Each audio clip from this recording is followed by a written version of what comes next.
Bom dia, alunos. Vamos revisar alguns assuntos estudados nesse trimestre com a intenção de fazermos todos uma excelente avaliação, ok?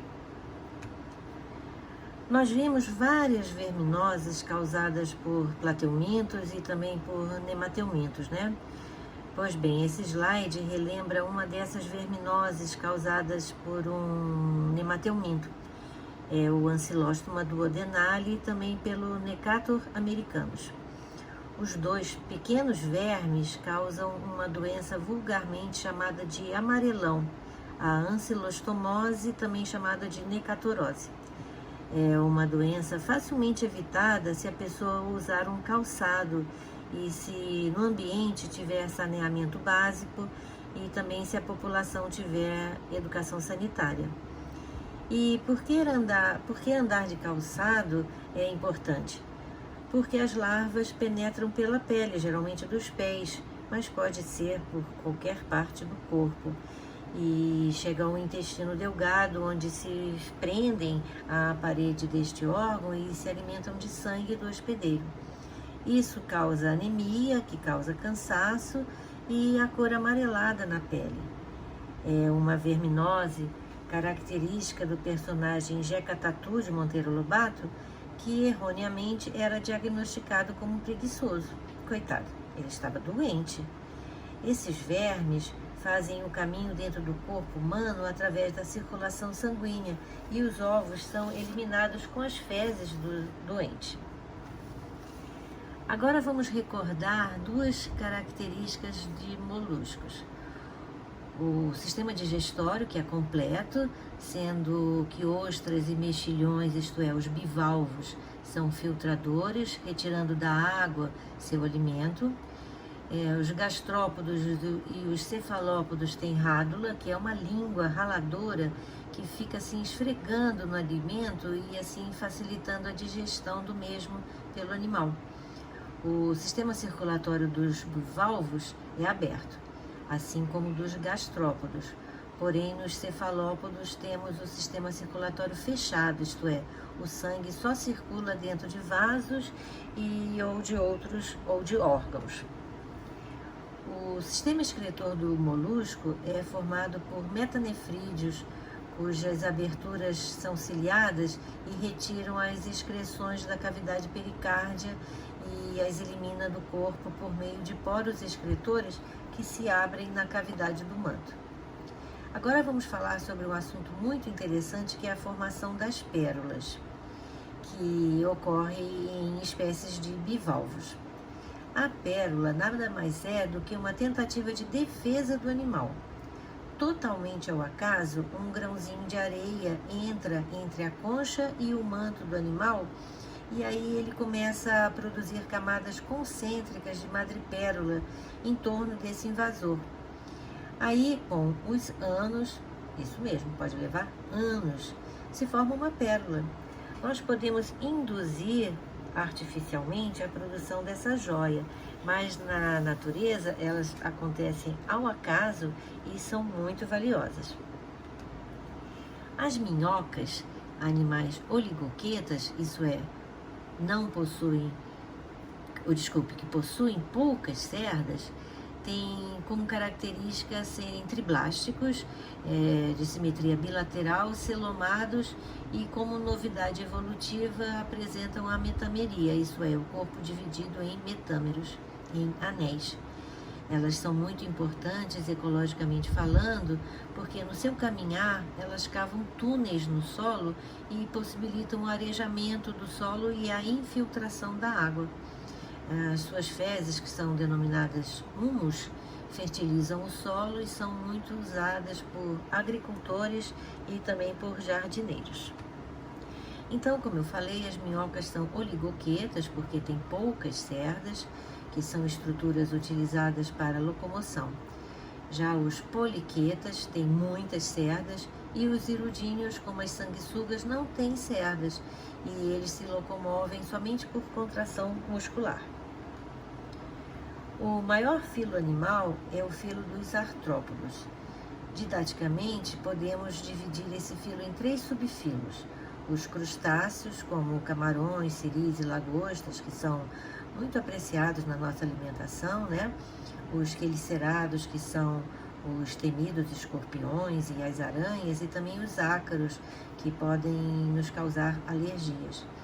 E também temos o subfilo Uniramia, que são os insetos, os quilópodos, como as centopeias, e os piolhos de cobra, que são os diplópodos. Esses animais magníficos e tão diversificados possuem uma proteção contra predadores e também contra a perda d'água, que é o exoesqueleto de quitina, é um esqueleto externo. Porém, essa proteção pode atrapalhar seu crescimento. Então, antes de crescer, eles precisam trocar de exoesqueleto e abandonar o antigo. Aí, logo após a troca, o exoesqueleto ainda está mole e flexível, o que deixa o animal vulnerável ao ataque de inimigos, mas possibilita o seu crescimento. Nesse período, o artrópodo fica mais recluso para a sua própria proteção. Então, nesse slide, vemos um gráfico que explica o crescimento dos artrópodos, fazendo uma comparação com o crescimento dos demais animais. Então, vamos ver. O animal cresce bem rápido no início da vida, para de crescer, sofre uma muda, isso é, troca do exoesqueleto, cresce bem rápido, mais um pouquinho, para de crescer, sofre outra muda e volta a crescer mais um pouco.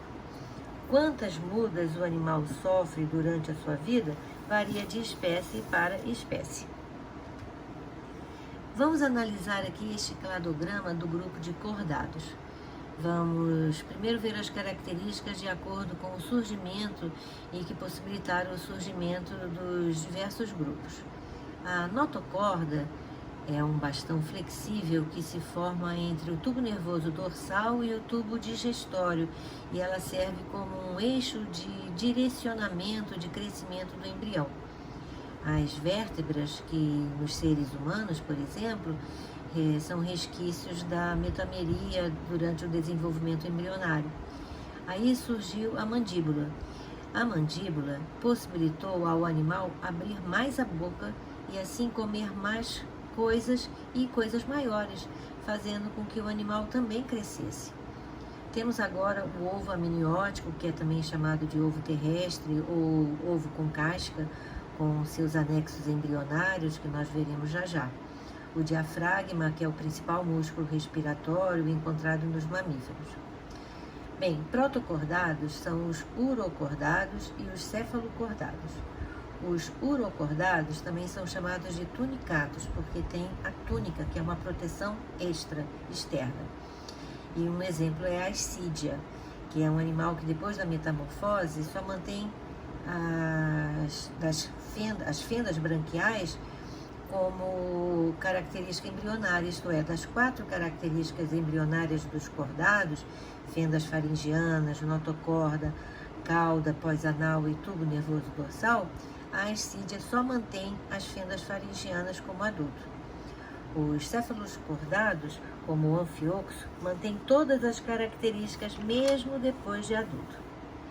Aí vemos os vertebrados, que agora são chamados de craniatos. Temos então 2 grandes grupos, os agnatos, que não têm mandíbula, e os gnatostomatos, que têm mandíbula. Quanto à regulação da temperatura, temos aqueles que não regulam, como os urocordados, os cefalocordados, os mixines e os petromizontidas, os peixes, os anfíbios, e os répteis. Já as aves e os mamíferos têm a capacidade de regular a temperatura corporal, isso é, eles são endotérmicos, enquanto os primeiros são ectotérmicos. Endotérmico é um animal que utiliza o metabolismo próprio para regular a temperatura do seu corpo, enquanto ectotérmico é um animal que utiliza uma fonte externa de energia para aquecer o seu corpo. Nesse slide, nós vamos comparar os peixes cartilaginosos, como os tubarões e as arraias, com os peixes ósseos, por exemplo, a sardinha e o salmão. As brânquias dos tubarões são em fendas e as brânquias nos peixes ósseos são em arcos. Os peixes cartilaginosos excretam ureia e os peixes ósseos excretam amônia. Os peixes cartilaginosos não têm opérculo, as suas fendas branquiais ficam expostas, e os peixes ósseos têm opérculo. Os peixes cartilaginosos têm válvula espiral, que é uma estrutura dentro do intestino que aumenta a absorção do alimento, e os peixes ósseos não têm. O esqueleto, é óbvio, dos peixes cartilaginosos é feito de cartilagem e é formado de osso nos peixes ósseos. Os peixes ósseos têm uma estrutura chamada bexiga natatória, que é um órgão que funciona como um balão, auxiliando na flutuação do animal. E os ossos têm fecundação externa, enquanto os cartilaginosos têm fecundação interna. Os peixes cartilaginosos não têm bexiga natatória. Vamos agora falar um pouco sobre os anfíbios. O sistema respiratório dos anfíbios é uma das características que sofre mudanças durante a metamorfose. As larvas respiram por brânquias e pela pele, que deve estar sempre úmida por causa disso, né?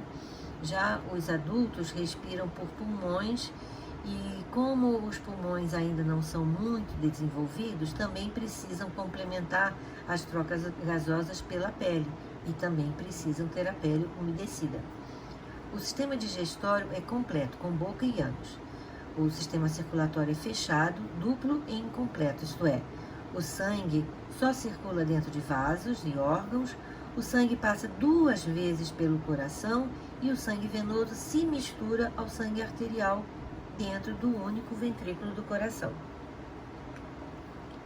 E, por fim, vamos falar sobre uma das principais características que possibilitaram aos répteis a conquista total do ambiente terrestre, o ovo amniótico, com seus anexos embrionários.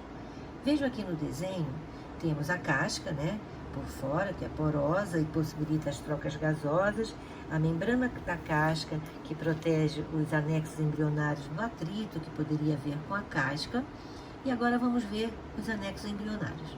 O âmnion, que é um saco cheio de líquido, o líquido amniótico, que tem a função de proteção contra a perda da água e contra choques mecânicos. O córeo, que é uma membrana muito vascularizada e que envolve tanto o embrião como todos os demais anexos embrionários, fornecendo proteção e nutrição ao embrião.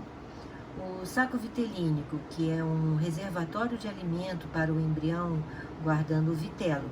E, por fim, o alantoide, que guarda as excretas nitrogenadas do embrião durante seu desenvolvimento. O âmnion está presente nos répteis, nas aves e nos mamíferos. O saco vitelínico está presente nos peixes, nos répteis, nas aves e nos mamíferos. O alantoide está presente nos répteis, nas aves e nos mamíferos também. O córeo está presente nos répteis, nas aves e nos mamíferos também. E, por fim, a placenta e o cordão umbilical, que está presente nos mamíferos placentários, que tem a função de realizar trocas gasosas, de nutrição, de excreção e também função de secreção hormonal. Bem, alunos, desejo que vocês façam uma excelente prova. Depois dessa aula, certamente o farão, né? Até o próximo trimestre, quando nós veremos fisiologia humana. Até lá!